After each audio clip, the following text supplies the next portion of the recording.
சுடலை modern கதை படிக்கே சுடலை modern கதை படிக்கே சுருதி வண்ணா துணை வருவாய் சுருதி வண்ணா துணை வருவாய்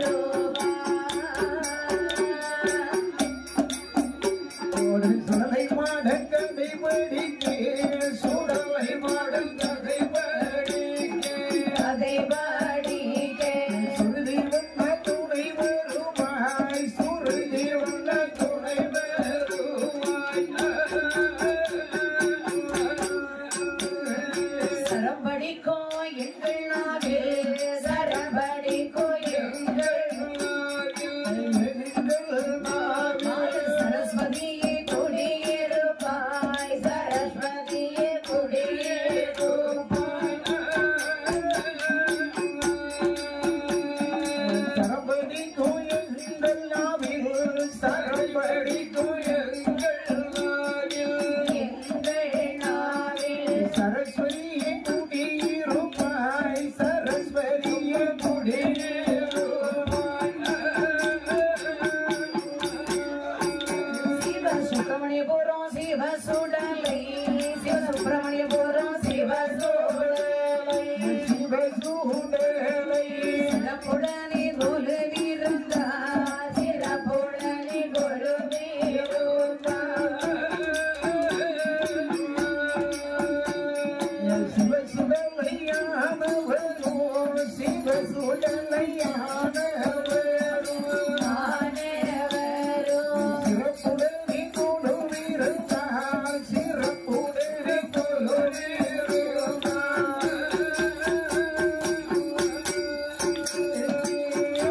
அதாவது சரி தக்காபுரத்தை தக்கராஜன் அம்மா ஈசனை தான் நினைத்து 8 தவங்கள் செய்கின்றார். சரி அலைகடல் மூலமாகவே அம்மா அருந்தவம் செய்து கொண்டிருக்கேன். சரி அறிந்தார் சிவபெருமான் அம்மா இந்த தக்கராஜனுக்கு நினைத்த வரத்தை கொடுக்க வேண்டும் சரி என்று சொல்லி பாருங்கள். அதான் ஈசன் ஒரு திருவிளையாடல் நடத்தினார். சரி அம்மை பார்வதி முகப்பாட்டி என்று சொல்கின்றார். என்னமா சொல்லுகின்றார்கள் வாடி பெண்ணை பார்வதியே மண்டை மண்டை சொல்லை கேளார் சொல்லை கேளாய் ஆறில் உள்ள உயிர்களுக்கு பட்டினிதான் இல்லாமல்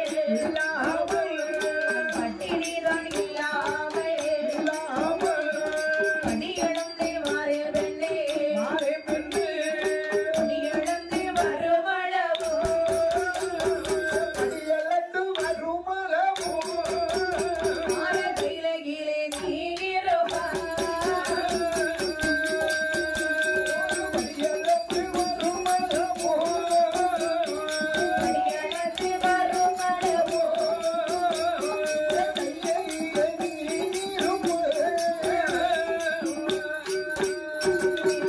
பெண்ணே பார்வதி ஆண்டவா படைத்து விட்ட மனுக்களுக்கு பட்டினி என்பது இல்லாமல் சரி. நான் படியிலிருந்து வருகின்றேன். கைலாசமனை அமர்ந்திருப்பாய். ஆண்டவா இறைவா மகாதேவா என்னுடைய உள்ளத்தில் ரொம்ப நாளாக ஒரு ஆசை அப்படி என்ன ஆசை? தோசையை அவிச்சு சாப்பிட வேண்டும் என்ற ஆசை இட்லியே இட்லி சுட்டு சாப்பிடணும் உனக்கு மூளை கிடையாது எனக்கு தெரியும். ஏன் தோசையை சுட்டுதான் சாப்பிடணும். இதுல அடுப்புல போட்ட சொல்லுவாங்க உன் தலையில போட்டு சொல்லணும். சரி பாரம்மா அதான் அப்படி என்ன ஆசை முதல்ல சொல்லு. ஆண்டவா இறைவா இன்னைக்கு நீங்கள் படியிலக்க போகின்ற பொழுது உங்களுடைய பின்னால் வந்து நீங்கள் படியிலக்கக்கூடிய அந்த வினோதத்தை என்னுடைய கண்களால் பார்த்து சுவைக்க வேண்டும் என்று சொல்லி ஆசை. ஆமா பார்வதி, இறைவா புருஷன் கஷ்டப்பட்டு வேலை செய்யறத கொண்டாட்டி ரசிச்சு பாரு. பார்க்கணுமா புருஷன் வேலை செய்யறத கொண்டாட்டி பார்த்தா தான் புருஷன் மேல ஒரு அன்பு வரும். நமக்காக நம்ம வீட்டுக்காரர் இவ்வளவு ஒரு இன்னல்படுகிறார் என்று சொல்லி ஒரு இரக்கம் வரும், ஒரு அன்பு வரும். ஆமா வரும். சரி நல்ல ஆசை உனக்கு. அதான் பாரு புருஷனுக்கு அதாவது கணவனுக்கு மனைவி என்று சொல்ல வேண்டும், மனைவிக்கு கணவன் என்று சொல்ல வேண்டும். எதற்கு சொல்ல வேண்டும்? சொல்லி நீயே சொல்லிடு. பாரு, மனைவியை வீட்டில் வைத்து காடு மேடு பள்ளம் என்று சொல்லி எல்லா இடங்களில் சென்று திரையிடல் ஓடியும் செல்வம் தேன் என்று சொல்வார்கள். அதுபோன்று எல்லா இடங்களிலும் சென்று கணவன் தன்னுடைய மனைவிக்கும் மக்களுக்கும் என்ன செய்கின்றான்? உழைத்து சோறு போடுகின்றான். அப்ப என்ன செய்யணும்? நமக்காக இன்னல்பட்டு உழைக்கக்கூடிய கணவனுக்கு மனைவி நன்றி சொல்ல வேண்டும். கண்டிப்பா வேலைக்கு போயிட்டு ஒரு அன்பான வார்த்தை சொல்லி நன்றி சொல்ல வேண்டும். அதே சமயத்தில் மனைவிக்கு ஒரு கணவன் எதற்காக நன்றி சொல்ல வேண்டும் என்று சொன்னால், எப்படிதான் ஓடி ஓடி உழைத்து கொண்டு வீட்டுல கொண்டு போட்டாலும் அந்த அடுப்பு வெக்கையில் இருந்து 3 வேளை பாரு அந்த சுவரை ஆக்கி நமக்கு படைக்கின்றாலே மனைவி, அந்த நன்றி கடவுளின் கடன் வேணும். அதற்காக என்ன சாப்பிட்ட உடனே மனைவிக்கு நன்றி சொல்லுங்க. சாப்பிட்டோட நன்றி சொல்வீங்க. அதை விட்டு என்ன செய்வாங்க தெரியுமா? என்ன செய்வாங்க? என்ன கஷ்டப்பட்டு வேலை செஞ்சு வந்துட்டு நம்ம இங்க மட்டும்தான் வீட்டுல உலகத்துல வேலை செய்யணும் அப்படின்னு மனைவி சொல்றது. அந்த வார்த்தை சொல்லக்கூடாது. ஆமா, அது போல என்ன செய்ய வேண்டும்? அப்படி மட்டும்தான் ஒருவரை ஒருவர் பாராட்ட வேண்டும். அதைத்தான் சொல்ல வர. பாராட்டுதல் தேவையில்லைமா, அன்போடு விஷயம் நன்றி சொல்ல வேண்டும். பாராட்டல் என்று சொல்லக்கூடிய சொல்ல இருக்கக்கூடாது. சிக்கல். ஆமா பார்வதி, இந்த கைலாசம் வரை ஒன்று நீ இருக்க வேண்டும் அல்லது நான் இருக்க வேண்டும். 2 பேருமே இந்த வெள்ளி மலையில் இல்லை என்று சொன்னார். இந்த கைலாசம் வரை இருமயமாகிவிடும். அப்படி என்ன செத்துவார்கள் என்று சொல்லி பாருங்கள். ஆதியுமை பார்வதி கைலாசமை அமர வைத்து விட்டு பகவான் புறப்பட்டார். சரி, அம்மா பார்வதி பார்த்தார்கள். தினசரி இந்த பகவான் பூலோக மக்களுக்கு வழிவகுக்க வேண்டும் என்று சொல்கின்றாரே. சரி, இவர் எல்லா மக்களுக்கும் வழிவம் தானே வருகின்றாரா? அல்லது நல்ல பக்க நாளிய தலைக்குள்ள வச்சு எங்கேயாவது நல்ல ஆலமரத்து நிழல்ல அரசு மரத்து நிழல்ல ஆண்டவன் நல்லா படுத்து தூங்குறாங்க என்று ஈசனை சோதிக்க வேண்டும். சரி, அழைத்து செல்லுங்கள் என்று சொன்னால் அதற்கு ஒரு காரணம் சொல்கின்றார்கள்.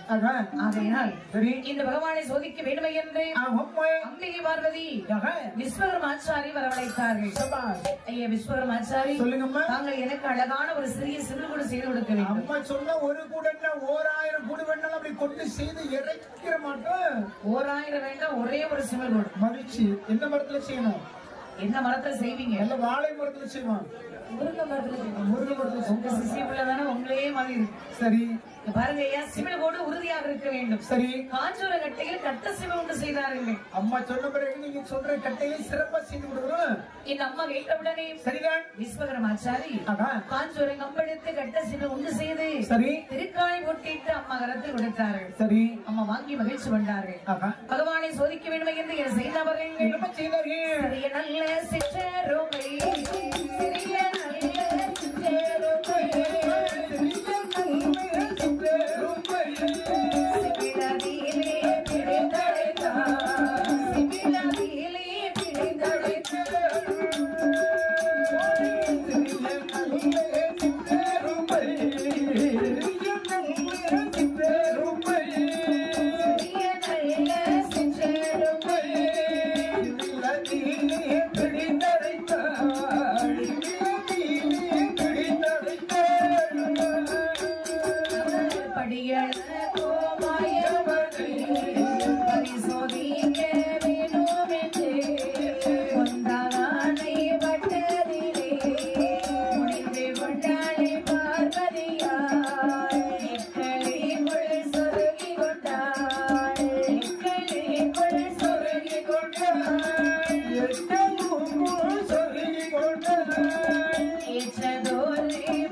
சோதிக்க வேண்டுமே என்று சரி அந்த சிறிய சிமிழ் கூட்டுக்குள்ளே அம்மா 2 சிற்றமை பிடித்து அடைத்தார்கள்.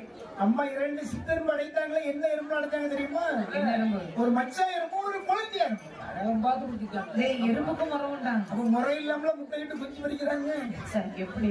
அப்ப மச்சா எறும்பு குழந்தை எறும்பு ஏன் பிடிச்சு அடைச்சாங்கன்னு சொன்னா, ஒரு எடுத்துக்காட்டுக்கு ஒரு அறைக்குள்ள ஒரு அண்ணனும் தம்பி அடைச்சு வைப்போம், ஒரு புருஷனையும் கொண்டாட்டி அடைச்சு வைப்போம். கொஞ்ச நேரத்துல என்ன நடக்கும்? கொலை நடக்கும்ல. அதே சமயத்துல தனியா ஒரு அறைக்குள்ள ஒரு மச்சானையும் குழந்தையாலையும் பிடிச்சு அடைச்சு வச்சு 2 பேருக்கும் 10 நாளைக்கு பச்சை தண்ணி கூட கொடுக்காம போட்டு சண்டை வரட்டுமா பாப்போம். மச்சானுக்கு குழந்தை கொழுந்திய மேல அப்படி ஒரு பாசம். கொழுந்திய நம்ம விழுந்து விழுந்து கவனிப்போம். கொழுந்திய விழுந்துட்டாங்க எப்ப விழுவா தூக்கி விடலான்னு வச்சு அப்படி அயனமா இருப்போம். பொண்டாட்டினா பசுக்குள்ளே தள்ளி விட்டு கொண்டு சரி. ஆனா கொழுந்திய விழுந்துட்டா ஓடி தூக்கிடுது. அந்த கொழுந்தியாலும் பிற்காலத்தில் ஒரு மனைவி ஆனாலும் அங்கேயும் சிக்கல் தான். சிக்கல் தானே. கொழுந்திய காலத்தை தாலி கட்டினதோடி பொண்டாட்டிய மாதிரி கொழுந்தியான்னு சொன்னவரை எல்லாருக்கும் ஒரு தனி மகிழ்ச்சி வரதான் செய்யுது. அப்பா எல்லாருக்கும் என்ன உனக்கே படம் முகத்துல என்னதான் சரி சபாஷ். அதான் பாரு, அப்புறம் ஒரு காதலும் காதலையும் பேசிட்டு இருக்காங்க. இவனால பழக்கம் அன்பான பழக்கம். அப்ப 2 பேர் வீட்லயும் பாரு காதலுக்கு மிகப்பெரிய எதிர்ப்பு. காதல்னால எதிர்ப்பு தான் செய்யும். அப்ப 2 பேரும் பேசிட்டு இருக்கும் சொல்லிருக்காங்க, இந்த பாரடி உங்க வீட்லயும் கல்யாணத்துக்கு சம்மதிக்க மாட்டாங்க, எங்க வீட்லயும் கல்யாணத்துக்கு சம்மதிக்க மாட்டாங்க, நாம 2 பேரும் ஓடி போயிடலாம் அப்படின்னு சொல்லி தோன்றுறோம். அப்ப அந்த பொண்ணு சொல்லிருக்கு, நீங்க சொல்றது சரிதான், உங்க வீட்லயும் சம்மதிக்க மாட்டாங்க, எங்க வீட்லயும் சம்மதிக்க மாட்டாங்க, ஆனா எனக்கு தனியா வர்றதுக்கு எனக்கு பயமா இருக்கு அப்படின்னு சொல்லி சொல்றாங்க. இவன் என்ன சொன்னா தெரியுமா, உனக்கு தனியா வர்றதுல பயமா இருக்கு, உன் தங்கச்சி முடிஞ்சு எவ்வளவு விவரம். கொழுந்தையால் கூட வந்தாலும் மகிழ்ச்சியா இருக்கணும். மகிழ்ச்சியா இருக்கணும். இப்படி எத்தனை பேர் அலைகிறீங்க சபாஷ். அவங்க அண்ணனுக்கு எல்லாரும் தான் அலைகிறீங்க. என்ன செய்யறது? வருங்கள். சரி. அம்மா பார்வதி அம்மை 2 சிற்றமை பிடித்து அழைத்தார்கள். சரி. 2 சிற்றமை பிடித்து அழைத்து பாருங்கள். இந்த ஈசன் இந்த சிற்றமைக்கு படி வைக்கின்றார்களை பற்றி போட்டு விட்டு வருகின்றார். உலகத்தில் உள்ள எல்லா உயிர்களுக்கும் நாள்தோறும் படிவத்தில் சொல்லக்கூடிய இறைவன் எம்பெருமான் சிவபெருமான் சொற்கள் இன்னைக்கு இந்த சிவில் கூட்டு உணர்த்தக்கூடிய இந்த சிற்றனுக்கு எப்படி படி அழைக்கிறார் என்று சொல்லி பார்க்கலாம் என்று அம்மா பிடித்து அழைத்து திருக்காணி பொட்டிட்டு முந்தாணி பட்டத்தில் முடிந்து கொண்டார்கள். சரி. முடிந்து கொண்டு எக்களுக்கு சொருகிக் கொண்டார்கள். சபாஷ். சொருகிக் கொண்டு பகவான் படியாந்து வரக்கூடிய திசை நோக்கி சரி கால் நீட்டி அமர்ந்திருக்கின்றார்கள். போனவர் எப்படி வந்ததாகணும். சரி. 4 கேள்வியாக அவர்கள் கேட்கணும். என்ன காரணம்னு கேட்காம நீங்க உள்ள விடக்கூடாது. உண்மையிலே இந்த சிவில் கூட்டு இருக்கக்கூடிய சித்தர்களுக்கு படி அளந்திருக்காங்க அழைக்கன்னு இன்னைக்கு 2ல ஒன்று பார்த்தா இந்த வெள்ளிமலைக்கு விட வேண்டும் என்று அம்மா கோபத்தோடு அமர்ந்திருக்கேன். சரி. அங்கே பகவான் பூலோக மக்களுக்கு எப்படி படி அழைக்கின்றார்கள். நாளை நல்லதினை எடுத்து நாளை நல்லதினை எடுத்து நாடியின் கோபடி அலந்தார் நாடியின் கோபடி அலந்தார்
சிறப்பாக படி இழந்தார். சரி. நாளை தினையெடுத்து நாடங்கு படி இழந்தார். எத்தனை எடுத்து இந்த உலகம் எல்லாம் படி வந்தார்கள்.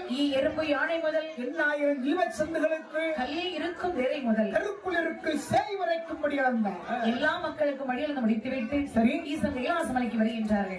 பகவான் பார்வதி அம்மை நீத்திரகாலை சுருக்கவில்லை. சரி. பாதப்பணிவிடை செய்யவில்லை. சபாஷ். ஏன் இதற்கென்று கேள்வியை கேட்கவில்லை. அது 3 காப்பி அரிசி கண்ணத்துக்குள்ள போட்டா எப்படி கண்ணை வீங்கி தோணும். ஆமா. பாக்காவலையே அப்படிதான் யாரும் சிரிச்சாதான் அழகு. சிரிப்புக்கு நேரான ஒரு அழகு பொருள் இந்த உலகத்தில் எங்கேயுமே கண்டுபிடிக்கலாமா இது வரைக்கும். எத்தனை விதமான அழகு பொருள்களை நீங்கள் ஒப்பனை செய்தாலும் உங்களுடைய உள்ளத்தில் இருந்து வரக்கூடிய அந்த உடத்தில் வரக்கூடிய அந்த சிரிப்புக்கு நிகரான அழகு பொருள் உலகத்தில் இதுவரைக்கும் யாராலும் கண்டுபிடிக்க முடியாது. எப்படிதான் ஒப்பனை பண்ணாலும் சிரித்ததான் அழகு. அது சரி. சிரிப்புக்கு நிகரான அழகு இந்த உலகத்தில் எதுவுமே கிடையாது. பாருங்கள். சரி, அம்மா பார்வதி எம்மை பாருங்கள் கோபத்தோடு அமர்ந்திருக்கின்றார்கள். பாதப்பணியோடு செய்யாமல் அமர்ந்திருக்கின்றார்கள். சரி, பார்த்தா இந்த ஈசன். சரி, அம்மா பார்வதி இன்று எனக்கு எதற்கு பாதப்பணியோடு செய்யவில்லை? ஆண்டவா, இன்றைக்கு காலையில் நீங்கள் எங்கே சென்றீர்கள்? படியிலக்க வேண்டும் என்று பூலகம் சென்றேன். சபாஸ், எல்லா உயிர்களுக்கும் இறைவா நீங்கள் படியிலந்தீர்களா? என்ன உனக்கு சந்தேகம்? இரும்பு யானை முதல் 8000 ஜீவ சந்தைகளுக்கும் கல்லில் இருக்கும் நேரை முதல் கருவில் இருக்கக்கூடிய சிசு முதல் சபாஸ் படியிலந்து வந்திருப்பேன். இறைவா, நீங்கள் படியிலக்க சென்ற நேரத்திலிருந்து இந்நேரம் வரை என்னிடத்தில் 2 சிற்றரும்பு பட்டினியாக இருக்கின்ற சுவாமி. அப்படி ஒருவரும் இருக்க முடியாத பார்வதி. இருக்கின்ற நான் சொல்லுகின்றேன் இறைவா. இருக்கும் என்று சொன்னால் எடுத்து வெளியிட பார்க்கலாம். வெளியே விடத்தான் போற, நீங்க அதை பார்க்கத்தான் போகின்றீர்கள். பார்க்கலாம் என்று சொல்லி பாருங்கள். சரி, பார்வதியம்மை சிறுகுட்டை கரம் எடுத்தார்கள்.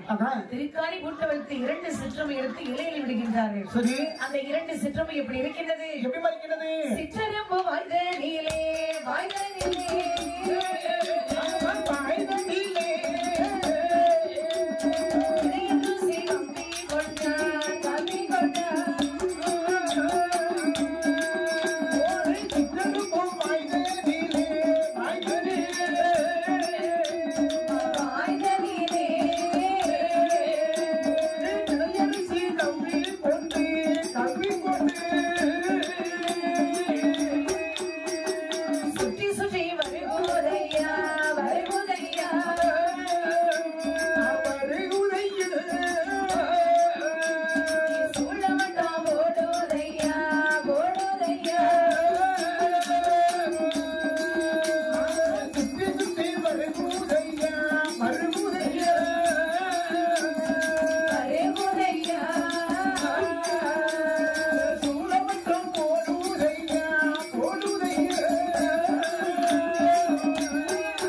சொல்கின்றார். என்ன சொல்கிறார்கள்? பார்வதி, சிற்றமைக்கு வழியாக்கவில்லை என்று சொன்னாயே, சிற்றமை வாயில் பார்த்தாயா? ஆண்டவா, அறியாமல் செய்த குற்றத்தை அரணாடியை பொறுக்க வேண்டும், தெரியாமல் செய்த குற்றத்தை சிவனாதா இறைவா பொறுக்க வேண்டும் சுவாமி. செப்புக்குள்ளே இருந்தால சிவன் அறியா மாயமில்லை. சரி, அறைக்குள்ளே இருந்தால் இந்த அரணை அறியா மாயம் கிடையாது. சரி, பார்வதி, இறைவா என்னையே பரிசோதனை செய்தபடியினால் அம்மா நீ தக்காபுரத்தில் தக்காதற்கு மகனாக வளர்ந்து வருவாய்.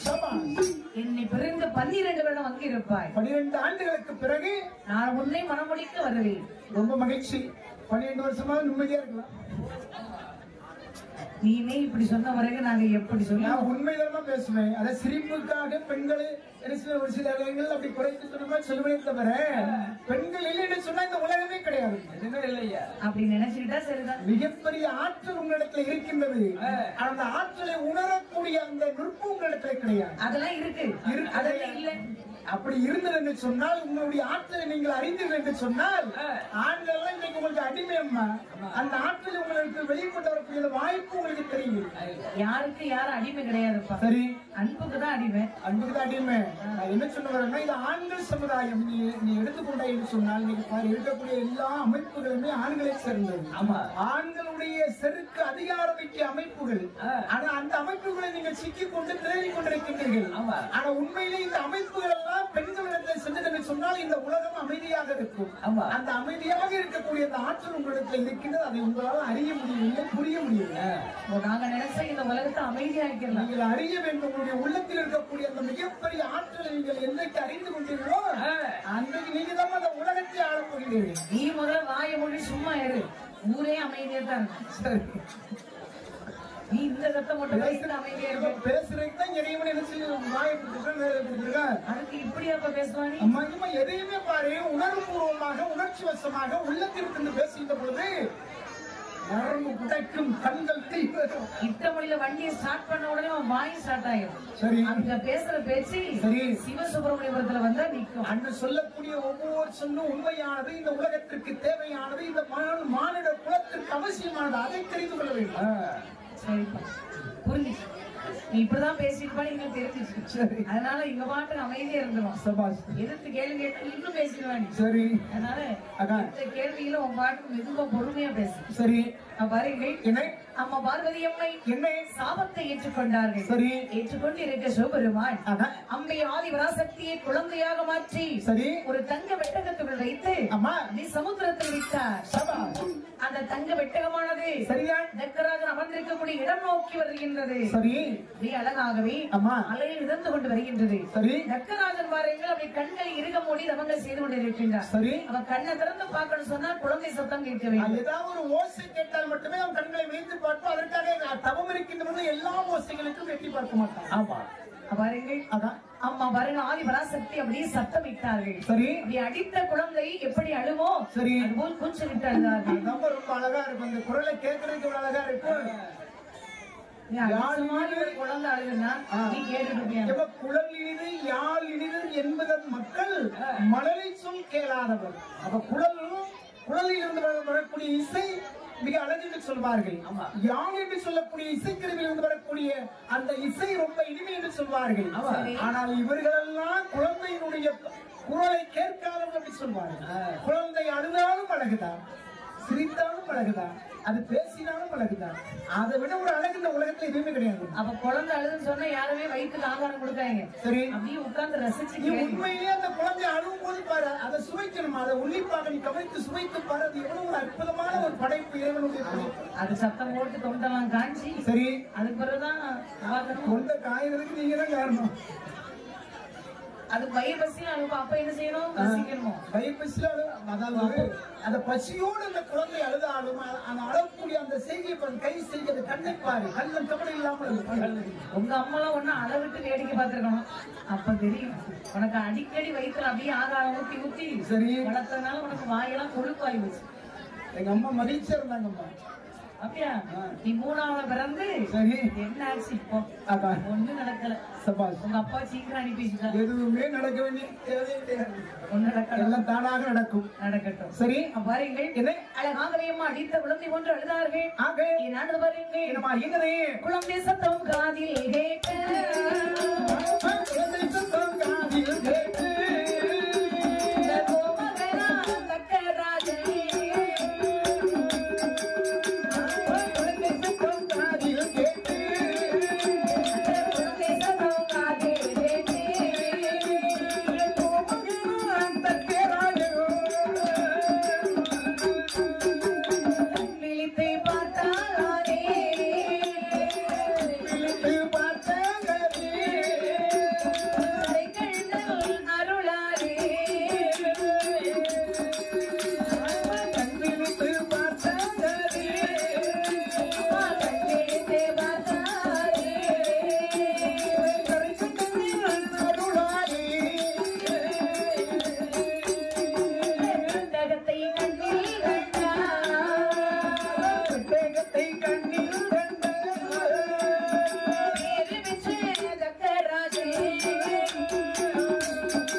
ஓடி வந்து வெட்டகத்தை திறந்து பார்க்கின்றார்.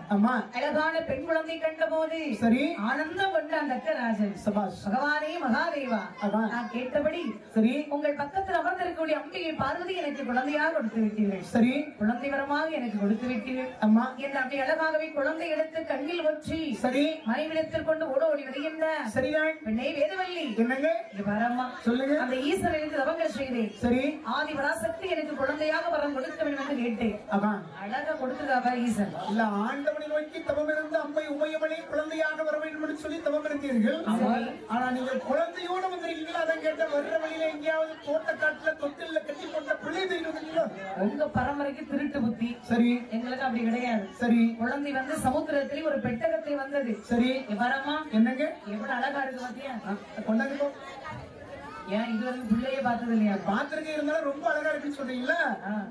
ஆமா என்னங்க பிள்ளை ரொம்ப ரொம்ப அழகா இருக்கு. பார்க்கின்ற பொழுது ஆண்டவனுடைய அருகாக இருக்கக்கூடிய அம்மை உமையவன் போன்று தெரியுது.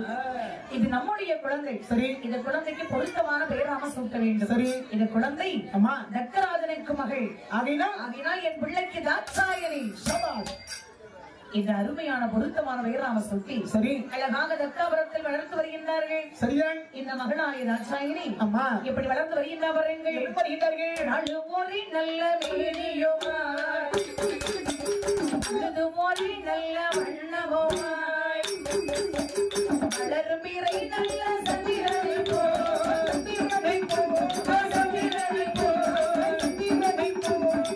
வளர்ந்து வாராய்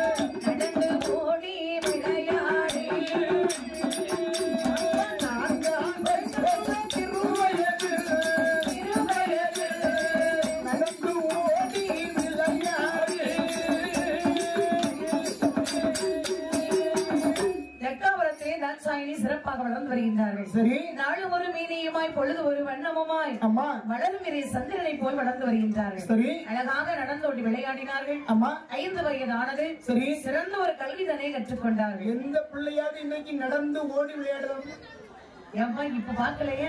சரி எவ்வளவு அழகான ஓட்டம் விளையாடு. கோயில் திருவிழாங்க போய் இந்த வாய்ப்பு அந்த பிள்ளைகளுக்கு கிடைக்கிறது உண்மையிலே ரொம்ப மகிழ்ச்சியா இருக்கு. மற்றபடி வீட்டுக்கு போன பிறகு இந்த பிள்ளைகளுக்கு எல்லாம் ஓடி விளையாடுறதுக்கு இருக்கா? பாரதி சொன்னான், ஓடி விளையாடு பாப்பா, நீ ஓய்ந்திருக்க ஆடாது பாப்பா, கூடி விளையாடு பாப்பா, ஒரு குழந்தைய வையாடு பாப்பா. ஒவ்வொரு பிள்ளைகளும் விளையாடுப்பா. நீ வேற உண்மையிலே பாரு இன்னைக்கு நம்முடைய கல்வி முறை இன்னைக்கு நம்முடைய குழந்தைகள் எல்லாம் உடமாக்கி விட்டது. ஓடுறதுக்கு நேரம் இல்ல, பாடுறதுக்கு நேரம் இல்ல.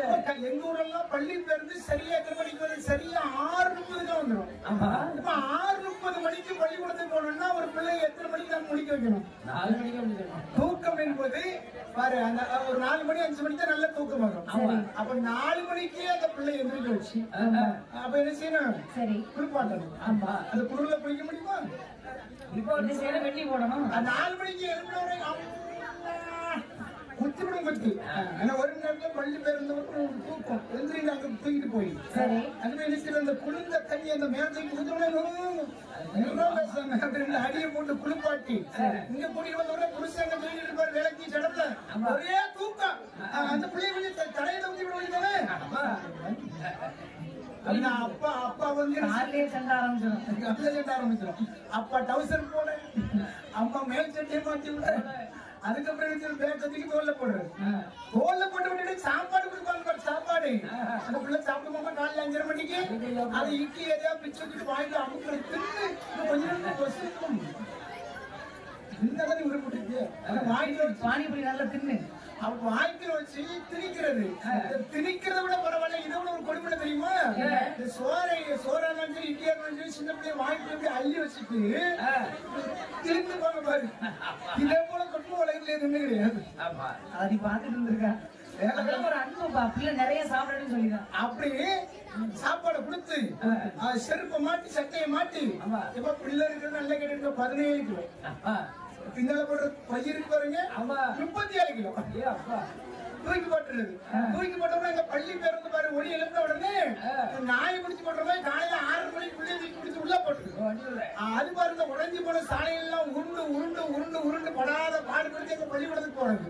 அங்க பெரிய ஆஸ்பரா சீட்டு போட்ட பெரிய கொட்டாங்க, அதுக்குள்ள தூக்கி போட்டு அந்த பிள்ளைய ஒரு 8 மணி நேரம் படாத பாடுபடுத்தி மறுபடியும் இந்த பள்ளி பேருந்துல தூக்கி போட்டு மறுபடியும் இந்த உடஞ்சி போன ரோட்ல எல்லாம் விழுந்து விழுந்து விழுந்து விழுந்து படாத பாடுபடுத்தி வீட்டுல தூக்கி கொண்டு போட்டு ஒரு கப்பு காப்பியை கொடுத்து மறுபடியும் டியூஷன்ல தூக்கி கொண்டு போட்டு அங்க இருந்து மறுபடியும் வீட்டுல தூக்கி கொண்டு போட்டு கொஞ்சம் சோற கொடுத்து மறுபடியும் கட்டில தூக்கி கொண்டு போட்டு மறுபடியும் காலையில பஸ்ல தூக்கி கொண்டு போட்டு பிள்ளையாது அது குப்பையாப்பா தூக்கு போட்டு தூக்கி போட்டு நீங்க பிள்ளைய பெக்காம இருக்கலாம். குப்பை தொட்டியோட கேவலமாக இன்னைக்கு பிள்ளைகளை தாய்மார்கள் வளர்க்கின்றார்கள், பெற்றோர்கள் வளர்க்கின்றார்கள். இல்ல அப்படிலாம் விழுந்து விழுந்து படிச்சாதான் பெரிய லெவல்ல வர முடியும். படிப்பு என்பது வேறு, அறிவு என்பது வேறு.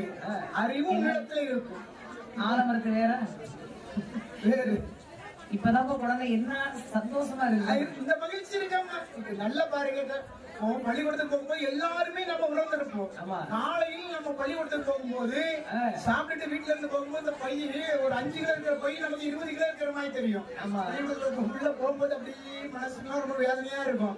சடஞ்சு உள்ள போகும். ஆனா 4:10 மணி அடிச்ச உடனே அந்த பள்ளிக்கூடத்துல இருக்கிற பிள்ளைகள் அந்த பள்ளிக்கூடத்தை விட்டு எவ்வளவு ஒரு மகிழ்ச்சி அந்த பேக்கத்துக்கு அப்படி தோல்ல போட்டு அப்படி சிட்டா பறக்கும். இதுல இருந்து அந்த துன்பம் உனக்கு தெரியுமா? நீ பள்ளிக்கூடத்துக்கு போகாமே பணமரத்தை மூட்டை சுத்தி சுத்தி வந்தவன். சரி, உனக்கு அப்பதானே இருக்கும்.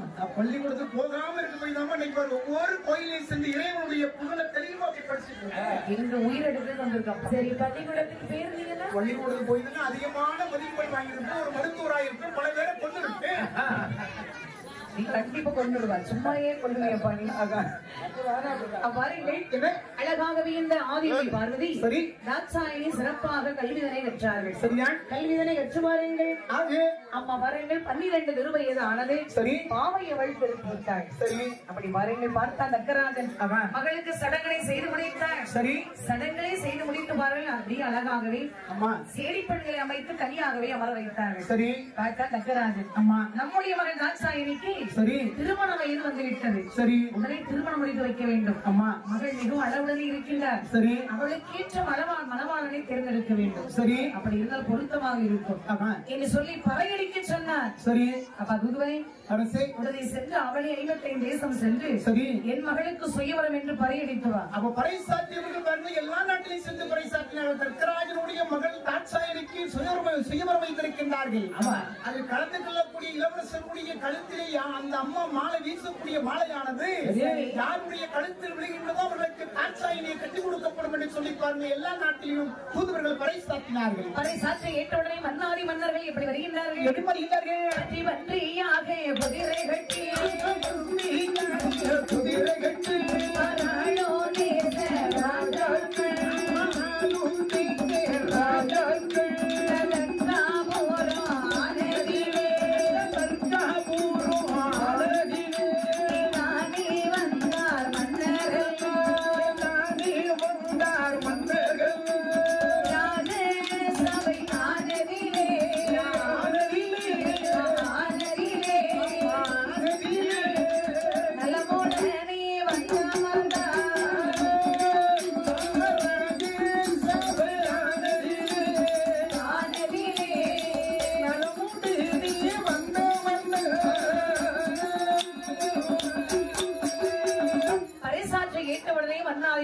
இளவரசர்கள் சரி இந்த தாட்சாயினை மணமுடிக்க வேண்டும் என்று சொல்லி அம்மா அப்படி புறப்பட்டு வருகின்றார்கள். சரி, யானை மீது வருகின்றார்கள், ஒட்டகத்தின் மீது வருகின்றார்கள், சரி குதிரை மீது வருகின்றார்கள், பள்ளத்து மீது வருகின்றார்கள், மதம் மீது வருகின்றார்கள். சில நாட்டு மன்னர்கள் முக்குட்டி எண்ணெய் போட்டவே மீசிய முறுக்கி கொண்டு கழுதை மீது வருகின்றார்கள்.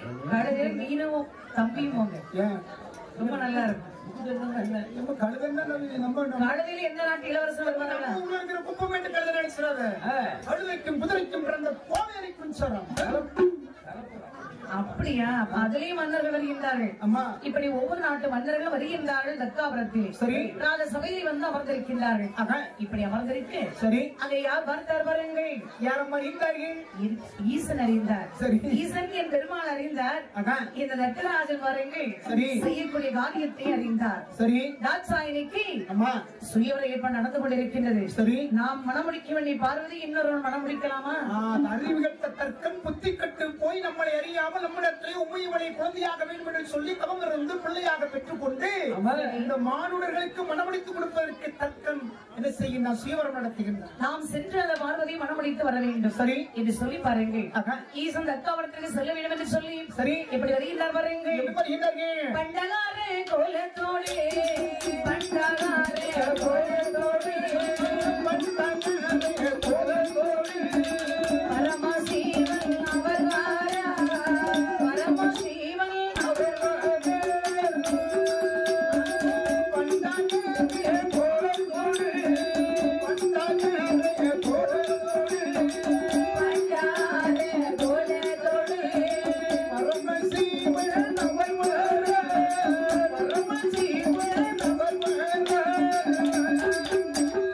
பார்வதி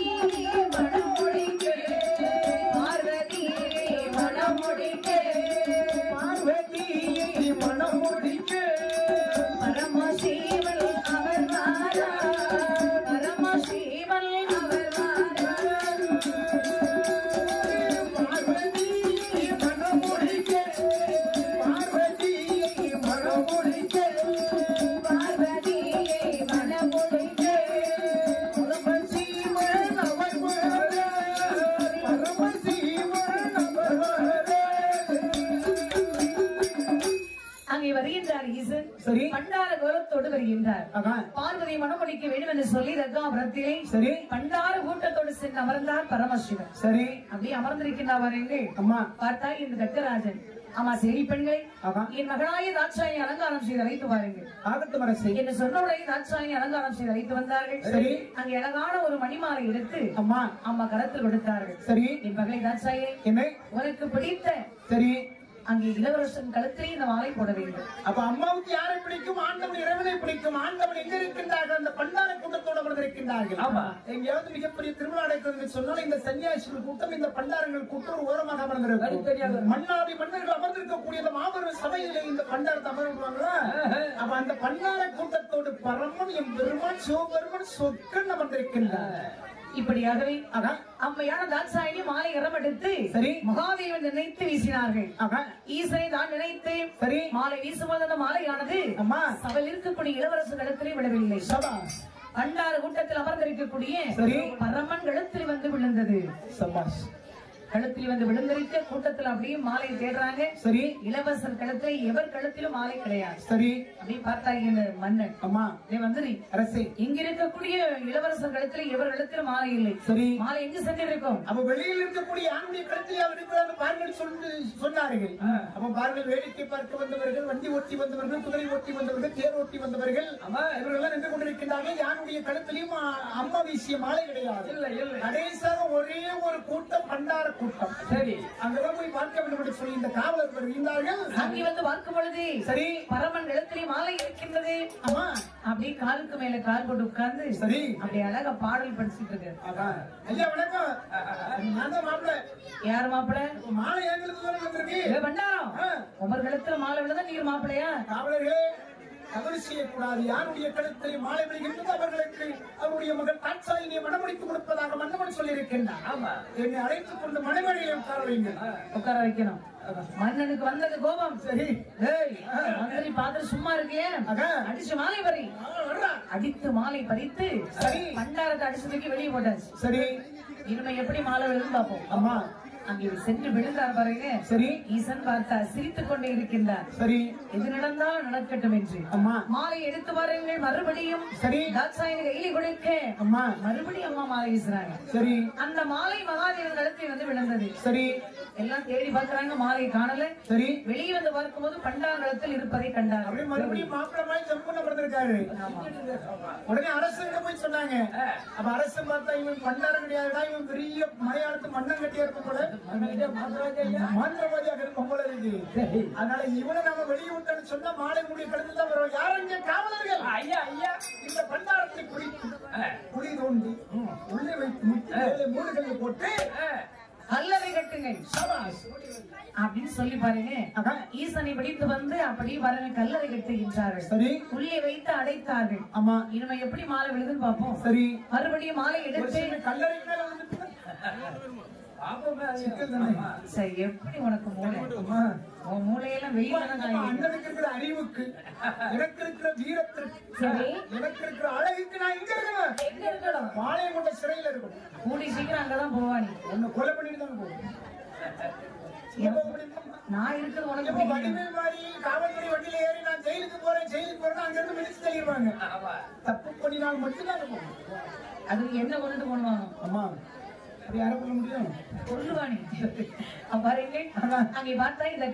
சரி மகளே என்ன இனிமே வீசும்போதும் ஒழுங்கா வீசுமா? எத்தனை இளவரசர்கள் சரி எவ்விதமா இருக்கிறாங்க. கூட்டம் கூட்டமா உட்கார்ந்து இருக்காங்க. ஆனா அம்மா அறியாமல் இருப்பார்களா? ஆண்டவன் பண்டார கூட்டத்திலே அமர்ந்திருப்பதை அம்மா அறியாமல் இருப்பார்களா? அம்மா பாருங்கள் இந்த அரசனுடைய கழுத்திலே மாலையை வீச முடியுமா? பாருங்கள் சரி அம்மா உள்ளத்தில் பாருங்கள் அந்த ஈசனை மட்டுமே நினைத்திருந்தார்கள். சரி ஈசனை தான் நினைத்து மாலை வீசினார்கள். அந்த மாலை வீசக்கூடிய சமயம் நாடு பாருங்கள் மாலை கண்ணே கரங்கே எடுத்து மாலை கண்ணே கரங்கே எடுத்து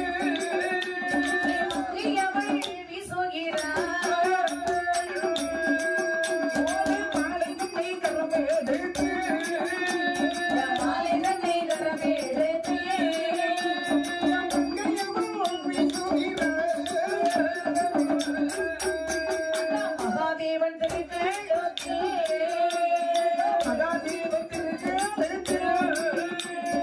மாலையது விழுந்திடோ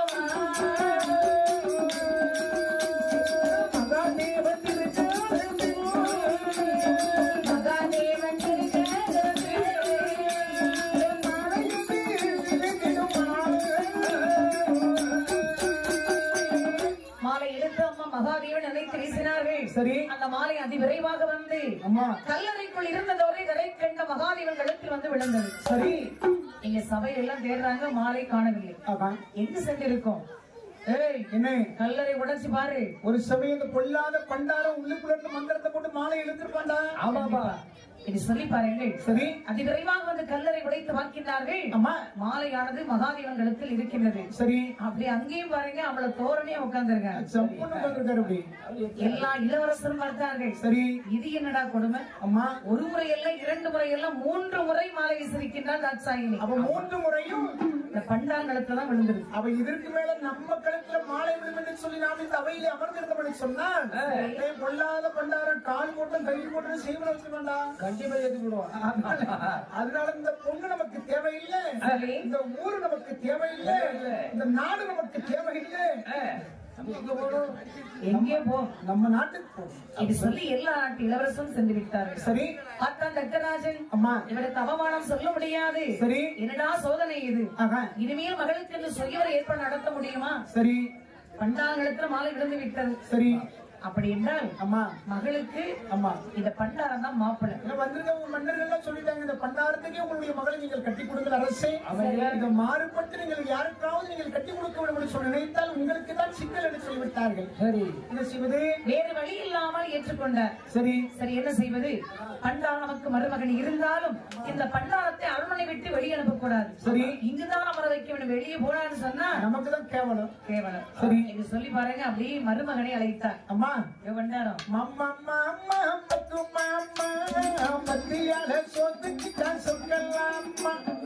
யாருக்கு? யாரு மாமா? மக்கு மருமகன சுறுசுறுப்பா இருக்கு. என்ன பாத்தீங்க மக்கள் சொல்றீங்க, என்ன சுறுசுறுப்பு? சரி மருமகனே, மாப்பிள்ளை வந்தாலே சுறுசுறுப்பு இருக்க மாப்பிள்ளையா இருக்கும்போது சுறுசுறுப்பா தான் இருக்கும். ஆனா என்னைக்கு ஒரு பெண்ணை திருமணம் செய்தாலும் அன்றோட உடைய சிரிப்பெல்லாம் செதறி சின்ன. அது எப்படிப்பா? கல்யாணம் முடிக்கணும், பொண்ணு கிடைக்கல, பொண்ணு கிடைக்கல, ஊரா அலைகிறது. சரி. கல்யாணம் முடிச்சா எப்படி மாப்பிள்ளை சிரிப்பு எல்லாம்? திருமண வீட்டுல பாரு, புகைப்படம் பிடிப்பாங்க பத்தியா, படத்தை பதிவு பண்ணுவாங்க. கேமராமேன், படப்பிடிப்பாளர். சரி. அப்ப பாரு, அப்ப காலையில மாப்பிள்ளை வீட்டுல இருந்து துணி எல்லாம் மாத்தி புறப்படுறது அப்படின்னு படம் எடுப்பாங்க. அப்ப எடுத்து பாரு, அங்க பொண்ணு வீட்டுல போய் அங்க தாலி கட்டெல்லாம் எடுத்துட்டு அங்க சாப்பாடு எல்லாம் முடிச்சுட்டு அதெல்லாம் எடுத்துட்டு மறுபடியும் நினைச்சுவாங்க மாப்பிள்ளை வீட்டுக்கு வந்துருவாங்க. அப்ப 6 மணிக்கு மாப்பிள்ளை வீட்டுல வரவேற்பு. அப்ப அந்த வரவேற்பு நிகழ்வு எல்லாரும் வருவாங்க, சாப்பிடுவாங்க, மொய் கொடுப்பாங்க. என்ன மாதிரி ஒரு சில பேர் கொடுக்க மாட்டாங்க. இன்னும் சத்தமா சொல்லு. உண்மை சொல்றது எதுக்கு வைக்கப்படணும்? நானும் உண்மையே கொடுக்க மாட்டேன்னு. நீ எப்பவுமே போய் சொல்ல மாட்டான்னு தெரியும். சரி. அப்ப பாருங்க, அப்ப எல்லாம் போய் கொடுத்துட்டு சாப்பிட்டு போயிருவாங்க. அந்த கேமராமேன் இந்த படப்பதிவாளர் மட்டும் போக மாட்டார். அவருக்கு என்ன வேலை? அவருக்கு அதுக்கு பிறகு வேலை இருக்கு. எல்லாரும் போனதுக்கு அப்புறம் அந்த மணமேடையில பொண்ணையும் மாப்பிள்ளை நிக்க வச்சு ஒரு சில காட்சிகளை பதிவு பண்ணுவாரு. பொண்ணை துணி மாத்தில வர சொல்லி ஒரு சில காட்சிகளை பதிவு பண்ணுவாரு. மாப்பிள்ளை துணி மாத்தில வர சொல்லி ஒரு சில காட்சிகளை பதிவு பண்ணுவாரு.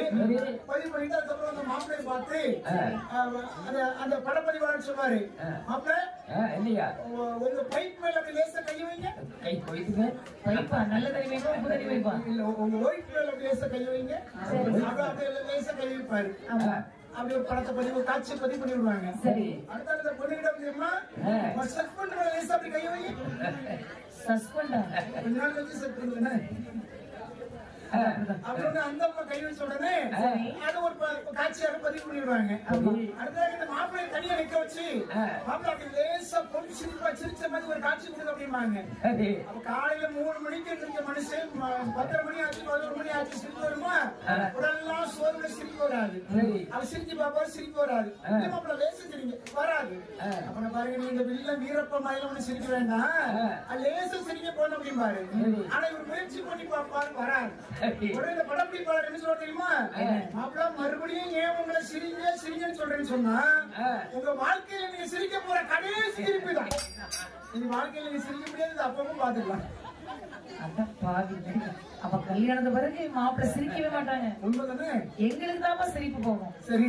தாய் தகப்பன் அண்ணன் தம்பி எல்லாத்தையும் விட்டுட்டு இந்த நரகத்துல வந்து இருக்கும் பாரு, எங்களுக்கு தான் வாழ்க்கையை சிரிப்பு எல்லாம் தொலைச்சு வந்து உட்கார்ந்து. இன்னைக்கு மருத்துவ உளவியல் என்ன சொல்லி தெரியுமா, நிறைய ஆண்களுக்கு இன்னைக்கு நெஞ்சட போறதுக்கு காரணமே வீட்டில் மனைவி நச்சரிக்கக்கூடிய நச்சரிப்பு என்று சொல்லி இன்னைக்கு மருத்துவ கண்டுபிடிப்பு சொல்லுகிறது, ஆய்வு சொல்லுகிறது. பாரு, நீங்க இன்னும் உயிரோட இருக்கான காரணம் நாங்க தான், உங்க பொண்டாட்டி தான் காரணம். அப்பவே போய் சேர்ந்திருப்பான். அந்த அக்கா சாப்பாடு போடவே தான் இன்னும் உலகத்துல இருக்கா. ஒரு வருஷத்துக்கு எத்தனை நாள்? 365 நாள். 365 நாள்ல 300 நாள்ல ஊர்ல சாப்பிடுறேன். அக்கா படம் அக்கா 65 நாள் தான் அக்கா போடுறான்.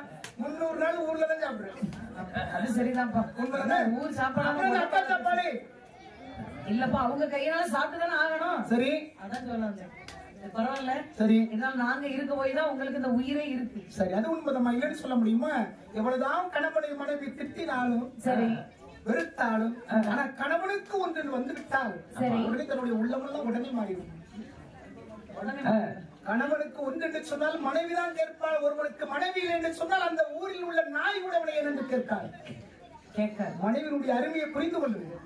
மருமகனே, மாமா இங்க பாருங்க, சொல்லுங்க. அப்பா எங்க தொடங்கி எங்க போயிட்டான் பாரு. ஒன்னெல்லாம் விட்டா பிடிக்கவே முடியாது. என்ன செய்யுது பாருங்க மருமகனே, இனிமே எங்கேயுமே போக கூடாது. சரி, இந்த இடத்துல இந்த அரண்மனை விட்டு எங்கேயும் போக கூடாது. சரி, காலை ஒரு முறை, மதியம் ஒரு முறை, மாலை ஒரு முறை, சரி 3 முறை எனக்கு விபூதி கொடுக்க வேண்டும். இந்த 3 முறை நீங்கள் சொல்லுகின்றீர்கள். அந்த நேரத்தை சரியாக சொல்ல வேண்டும் மாமா. ஒரு நேரத்தை காலை 7 மணிக்கு சரியா விபூதி கொண்டு வரணும். சரி, மதியம் 1 மணிக்கு தான் எனக்கு விபூதி வரணும். சரி, சாயந்தரம் மாலை 6 மணிக்கு எனக்கு கையில விபூதி வரணும். ரொம்ப சிக்கல். கொஞ்சம் நேரத்தை மாத்திரம் நல்லா இருக்கும். ஒரு நேரத்தை மாத்த முடியாது. ஏன்னா நீங்க சொல்லக்கூடிய அந்த நேரத்தில் தான் நான் பிச்சை எடுக்க போக வேண்டும். அந்த நேரம் தான் பிச்சை எடுக்க மருமகனா? அப்போ அம்மா நினைச்சேன், அதான் சரியான நேரத்தை சொல்லியிருக்கேன். சரி மருமகனே, மாமா இத பிச்சை எடுக்கலாம் மறந்துருங்க. சரி, அதனால சரி இங்கதான் இருக்கணும், வேற எங்கேயும் போக கூடாது. என்னத்தான் நீங்க 30 பழமுடன் எனக்கு சோறு போட்டாலும் சரி 4 வீட்டுல 4 விதமும் வாங்கி சாப்பிடுறமா எனக்கு இருக்காது. அதனால எனக்காக சற்று மாற்றிக் கொண்டால் மகிழ்ச்சி. இல்லை மருமகளே, சரி சொல்லதை கேளுங்க. என் மகா வேணும்னு சொன்னா இங்கதான் இருக்கணும். முதல்ல போய் தண்ணீர் தான் கொடுக்கணும். தண்ணி இல்லாம தொண்டை காஞ்சி போச்சு. தண்ணி முடிஞ்சிச்சு.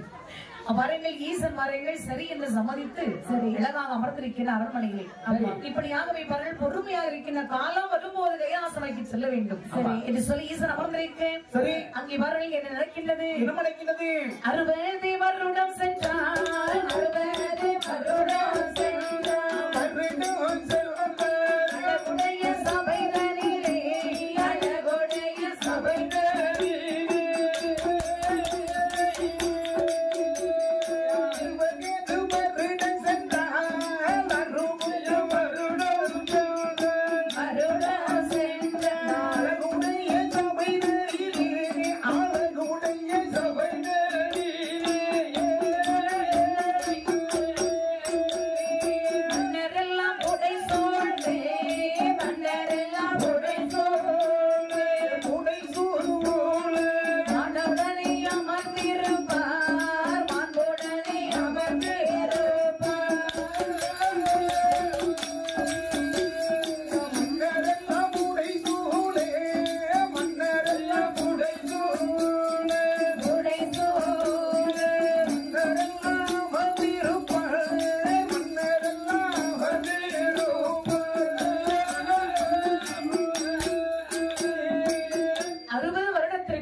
அந்த சமயம் வந்தது. உடனே பார்த்தா இந்த தக்கராஜன் சரி அங்கே மருமகன் உண்மையை வந்து இந்த விபூதி கொண்டு கொடுக்க வேண்டாம் என்று சொல்லிவிட்டார். சரி, இதையெல்லாம் மறந்த ஈசன் மாறுங்கள் விபூதி கொண்டு கொடுத்தார். சரி, அங்கே வருங்கள்.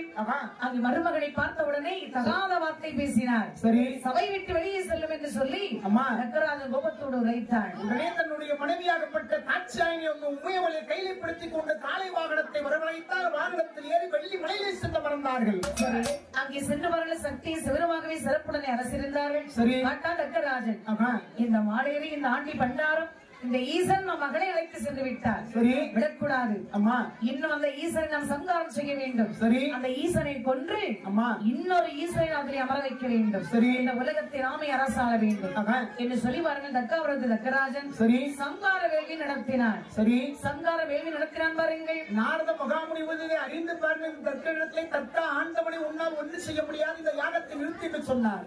ஆனால் தக்க மறுத்தான ஈசனை கொல்லாமல் விடமாட்டேன், இந்த பதிலுக்கு ஒரு ஈசனை உருவாக்காமல் விடமாட்டேன் என்று சொன்னார். சரி, அப்படி வருகிற நாரதர் வந்து சரி நேர ஈசன் முன்னிலே வந்தார். அம்மா வந்து என்ன சொல்கின்றார்? வந்து நின்று நாரதரும் சிந்தைகளை நோக்கி, வந்து நின்று நாரதரும் சிந்தைகளை நோக்கி, மகாதேவன் திருவடியை வணங்கி சொல்வார்.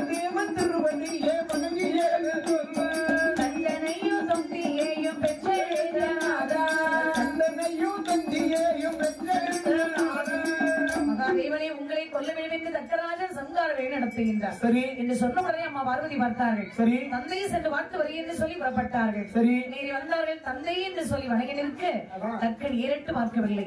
உடனே அம்மாவுக்கு கோபம் வந்தது. அம்மா அடே தக்கராஜனை, உன் மகள் வந்திருக்கிற ஏழென்று கேட்காமல் வந்திருக்கிறார் என்று சொல்ல சரி பார்த்தான் தக்கன். சரி அதே பார்வதி ஆண்டியுடன் போனவளுக்கு அம்மை உண்டு அப்பன் உண்டு. சரி இறப்பனுடன் போனவளுக்கு இங்கு வர காரணமே.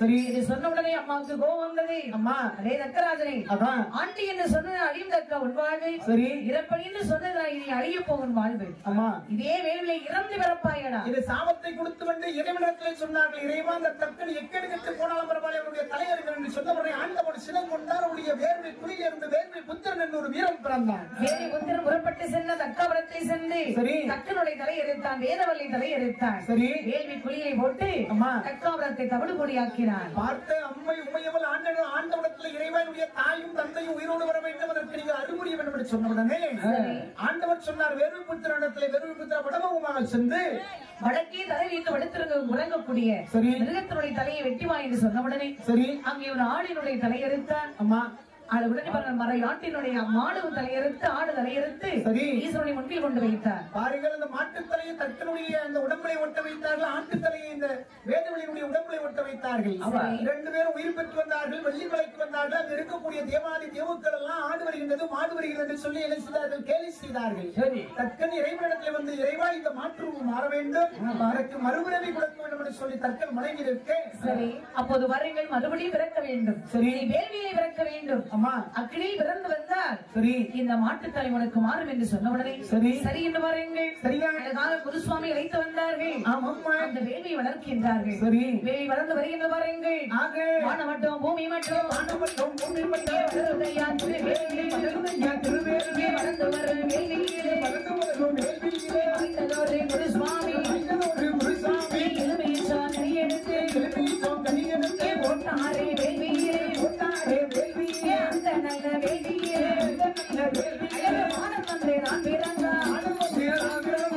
மாட்டினுடைய தலை மாறி சுடலை மாடனாக வந்தே பிறந்த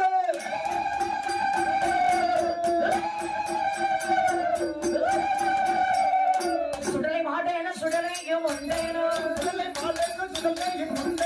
சுந்த வீர பரவி சென்றாரோ வீரம் அண்ணாவி சுடலையும் மாடனோ அண்ணாவி சுடங்கையும் மாடனோ அவன் நம்பி சுடலையும் ஒன்றேனோ அவன் நம்பி சுடங்கையும் ஒன்றேனோ.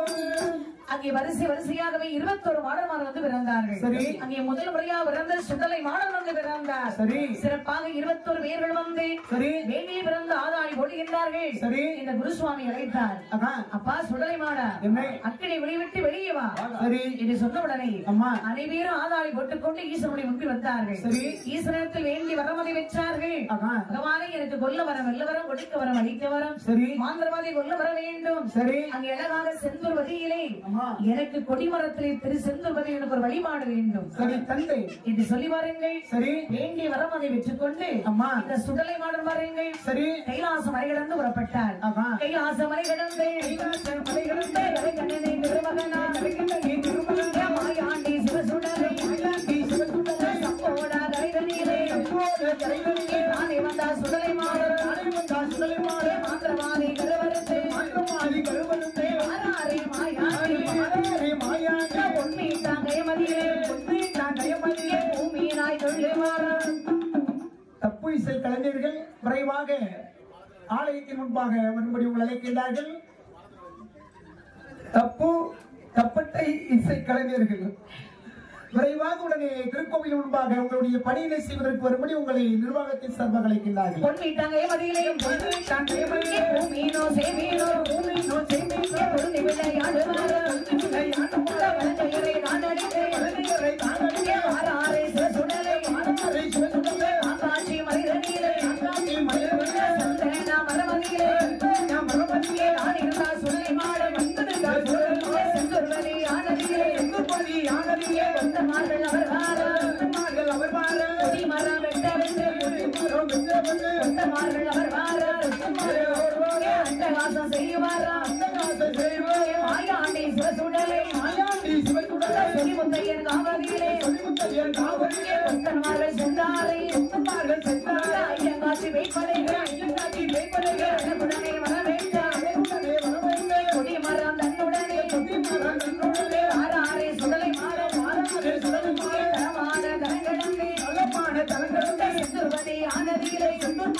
சுடலை என்று குணமுடனே பூசை வாங்கி மாறாரே சுடலை மாட ஐயாரே தேசத்திலே பூசை வாங்கவென்று இந்த சிவசுப்பிரமணியர் ஆனதிலே சுடலை மாடன் பூசை வாங்கி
கைலாசமலை கடந்து கண்ணனை திருமகன் ஆயாண்டி சிவசுடலே அஞ்சலியில் பிறந்தவர்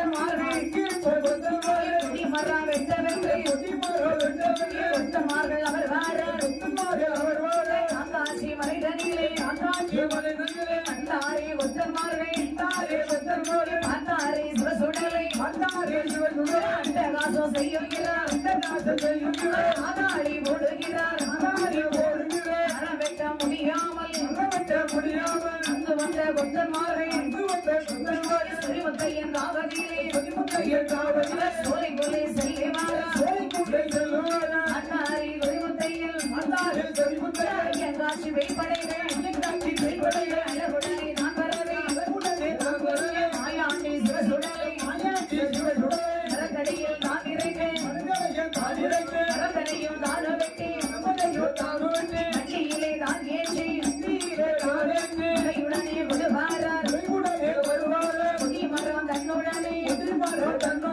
ஆறாரை சிவசுடலை அண்ணன் தம்பி எல்லோரும் உடனே அவர் வாரார் ஒருவதி ஆனவே உடனே அவர் வந்தார் குடிமரத்தை சுடலை என்று உடனே பூசை வாங்கி மாயாண்டி சிவசுடலை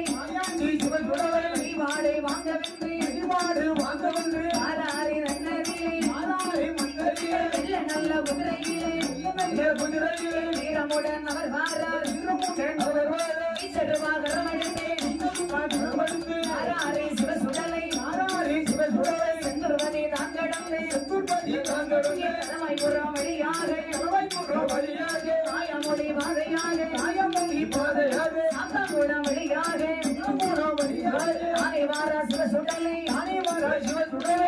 மொழி பாதையாக எங்கள் சுடலை மாட சுவாமி வீரமுடன் அவர் வாரார் மலையாள தேசமதில் பூசையதை வாங்கவென்று காவல் கிணறு வழியாக கட்டழகன் அவர் வாரார் அந்த நல்ல இடம் கடந்து ஆறாரை சிவசுடலை மாயாண்டி சிவசுடலை வளமையுடன் பூசை வாங்க இந்த நல்ல தளமதிலே சிவசுப்பிரமணியபுரம் ஆனதிலே சிறப்புடனே பூசை வாங்கி சிவசுப்பிரமணியபுரம் ஆனதிலே சுடலை